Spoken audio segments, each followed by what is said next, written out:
Good morning and welcome to Cafe Talk. I'm Emily, here with my friend Lisa on Saturday, August 8th. Morning. I took the seat on the other side of our table, and this cafe suddenly looks unfamiliar. You usually face the window.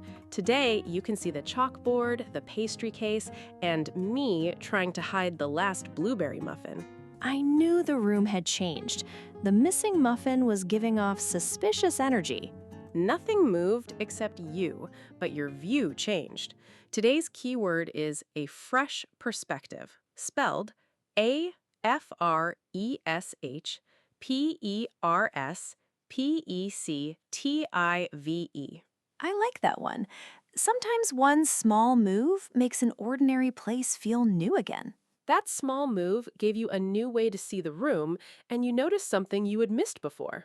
From this seat, I have learned that the pastry case is much closer than I thought. Today's first story gives Europe a dramatic view of the sky, with an eclipse, planets, and a meteor shower on one date. That is an ambitious Saturday schedule, and none of those events even asked for a calendar reminder.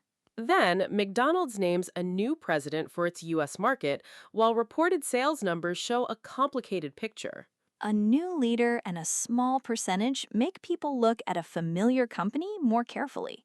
Finally, artists turn rooms in a former L.A. hospital into an exhibition about emotions. A hospital room becoming art is a complete change of perspective before anyone hangs a single frame. Here at Cafe Talk, we turn difficult global news into natural, everyday English conversation for about 10 minutes of listening and shadowing a day. Subscribe for a new cafe chat every day, and keep an eye on that muffin while we talk. Let's begin by looking up, but with one important safety rule in place. Glasses ready, snacks secured, and fresh perspective activated. On August 12th, a total solar eclipse will cross from Greenland and Iceland to Spain. One moving shadow connecting distant places makes the map feel almost alive. That same date begins with 6 neighboring planets forming an arc before dawn and ends with a meteor shower peaking after dark. The Skye has planned a morning show, an evening show, and a late performance. Anyone viewing a partial eclipse must use certified eclipse glasses or other certified solar viewing equipment for the entire partial phase.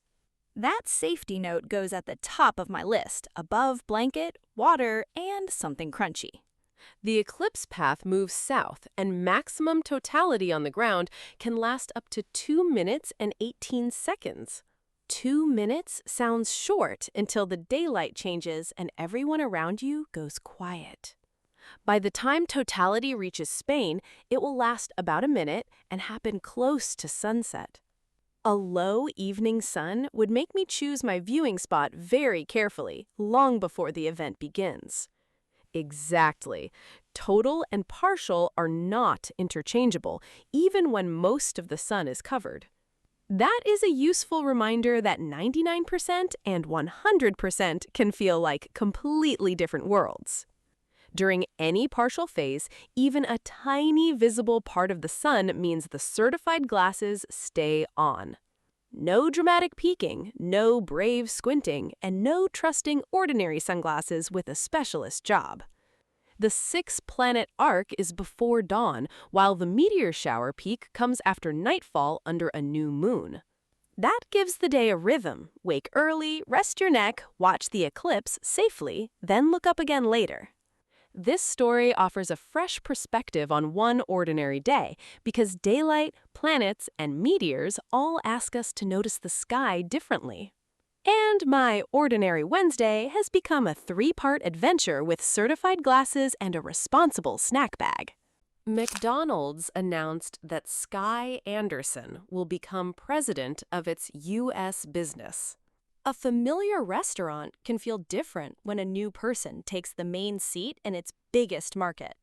The report says U.S. same-store sales rose 0.8% in the second quarter, while global same-store sales rose 1.3%. Both numbers went up, but the smaller U.S. rise tells us not to stop at the word growth. The company's CEO said the U.S. issue was execution rather than strategy. That sounds like having a good recipe, but sending 3 tables the wrong order. The 0.8% U.S. increase was slower than the 2.5% rise reported a year earlier. Now the small number has context. It is moving forward, just with much less speed than before. McDonald's earned $2.36 billion during the 3 months ending June 30th, and revenue reached $7.1 billion. Those are large totals beside a very modest sales change. The scale of a number doesn't tell the whole story by itself. The report also says some U.S. restaurants and marketing programs were not carried out consistently. Consistency is not glamorous, but one missed step can be visible in hundreds of ordinary customer visits. We should be careful not to say the incoming leader has already changed those results. The report announces the appointment, not its outcome. Right, a new name on the door is a starting point, not a victory speech. A fresh perspective may help a team ask different questions, but the report does not say what the new president will change. I would begin with the small daily details. Was the order clear? Was the offer useful? And did the fries arrive warm? Those are your questions, not reported company plans, but they show why execution feels concrete in everyday life. Exactly. Strategy can live on a slide, while execution is the moment someone opens the bag. In Los Angeles, Hospital of Emotions is an immersive art experience inside the former St. Vincent Medical Center. That setting already carries memories, even before the first artwork asks visitors to feel something. AP reports 80 installations by 70 artists across 4 floors, with the exhibition running through the end of September. 4 floors of emotion sounds like a building where every hallway changes the conversation. The artists use hospital rooms and clinical spaces to explore feelings and experiences, turning the old setting into art rather than medical treatment. That boundary matters. It's an exhibition about emotion, not a clinic offering care. The official site lists 8 departments: joy, love, fear, anger, hope, sadness, gratitude, and resilience. I would probably enter joy first, visit gratitude, and need a coffee before fear. One installation uses 1,000 sunny-side-up eggs in a room. That image is so specific that my brain has already added the smell of breakfast, even though the eggs are part of an artwork. The official site describes each artist receiving a hospital room and turning it into a complete immersive work. I like the room-by-room idea. You don't only look at art on a wall, you step into someone else's arrangement of space. That makes me think about which room I overlook at home. Mine might be the kitchen, where I rarely notice the morning light on the table. Mine is the entryway. I treat it like a parking lot for shoes, but it's also the first scene when someone comes home.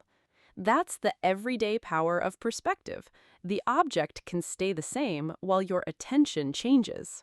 Much like switching cafe seats and discovering one suspiciously convenient pastry case. The exhibition also shows why a place's history can affect how a new work feels. A bright room about hope may land differently when the walls once belonged to a hospital. We can say that the setting adds context without deciding what every visitor will feel. Yes, the artists make the rooms, but each visitor brings a different memory through the door.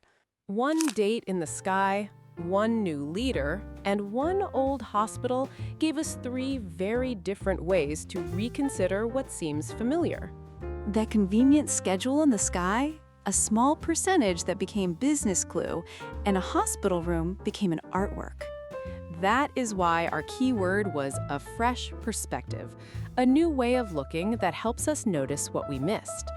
Mine began with changing seats, and now I am looking suspiciously at every ordinary room in my apartment. What everyday idea or place would you like to look at with a fresh perspective this weekend, and why? I choose my neighborhood grocery store. I rush through it, but I want to notice the colors, sounds, and small routines around me. I choose a local park bench because sitting still may reveal details I usually pass on a walk. We're asking because today's stories showed that a change in viewpoint can reveal safety details, business context, or emotion in a familiar place. Share your choice and your reason in the comments.